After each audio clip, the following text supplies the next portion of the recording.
ചേർന്നു. ശ്രീ എ സജീവൻ, ഇതൊരു സമവായത്തിലെത്താൻ സർക്കാരും സമസ്തയും എന്ന് പറയുമ്പോൾ സർക്കാർ ഇതിനകത്തൊരു വിട്ടുവീഴ്ചയ്ക്ക് തയ്യാറാവുകയാണ്.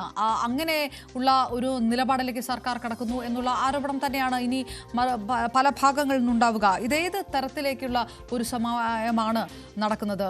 സർക്കാരിന് ശരിക്കും ഇതിലൊരു വിട്ടുവീഴ്ചയിലേക്ക് കടക്കേണ്ടി വന്നു എന്നുള്ളത് കൂടി വിലയിരുത്താവുന്നതല്ലേ?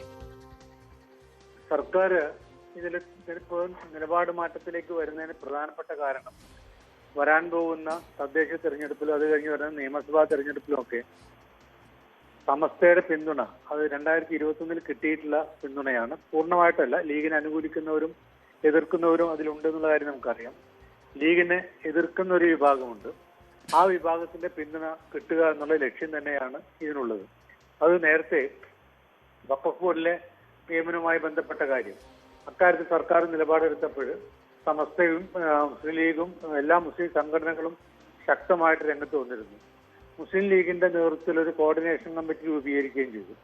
പക്ഷേ ആ കോർഡിനേഷൻ കമ്മിറ്റിയെ അവഗണിച്ചുകൊണ്ട് സമസ്തയുമായിട്ട് ചർച്ചയിലേക്ക് എത്തുകയും സമസ്ത ആവശ്യപ്പെട്ട രീതിയിൽ ആ നിയമനം PSCക്ക് വിടുക എന്നുള്ള തീരുമാനത്തിൽ സർക്കാർ പിന്മാറുകയും ചെയ്തു. അപ്പോൾ അതിന് പിറകിലുള്ള ലക്ഷ്യം എന്ന് പറയുന്നത് വോട്ടാണ്.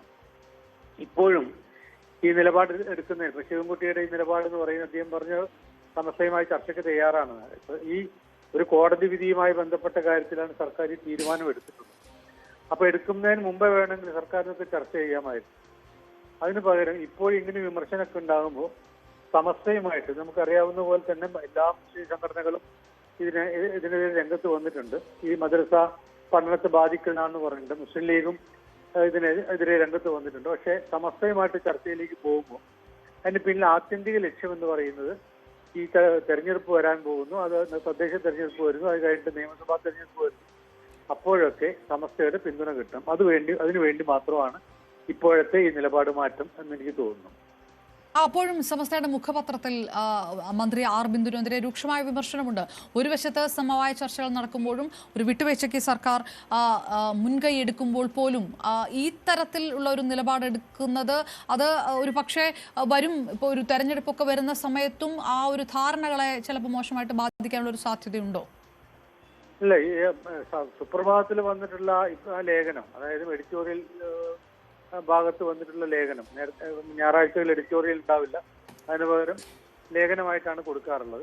അത് വളരെ മോശമായിട്ട് വ്യക്തി തീർക്കുന്ന വ്യക്തി താല്പര്യങ്ങൾക്കെതിരായിട്ട് വ്യക്തി വിരോധം കാണിക്കാൻ വേണ്ടി മാത്രമുള്ള അതിന്റെ തലക്കെട്ട് ഉൾപ്പെടെയുള്ള രീതിയിൽ അതാണ് വളരെ മോശമായിട്ട് അവരുടെ ഇംഗ്ലീഷിനൊക്കെ മോശമാക്കി ചിത്രീകരിക്കുക, ഒരു വ്യക്തിയെ കരിവാരി തേക്കുന്ന രൂപത്തിലുള്ളതാണ്.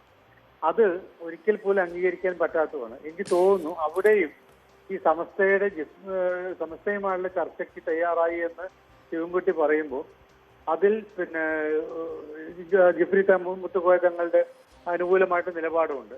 എനിക്ക് തോന്നുന്നത് അതിനെതിരെ ഒരു വിഭാഗം സ്വാഭാവികമായിട്ടുണ്ടാകണം, ഉണ്ടെന്നുള്ള കാര്യം നമുക്കറിയാം. കാരണം ഈ സമസ്തയും ലീഗും തമ്മിൽ ചെറിയ പ്രശ്നങ്ങളുണ്ടല്ലോ. അപ്പൊ ലീഗിനെ അനുകൂലിക്കുന്ന ഒരു വിഭാഗമുണ്ട്.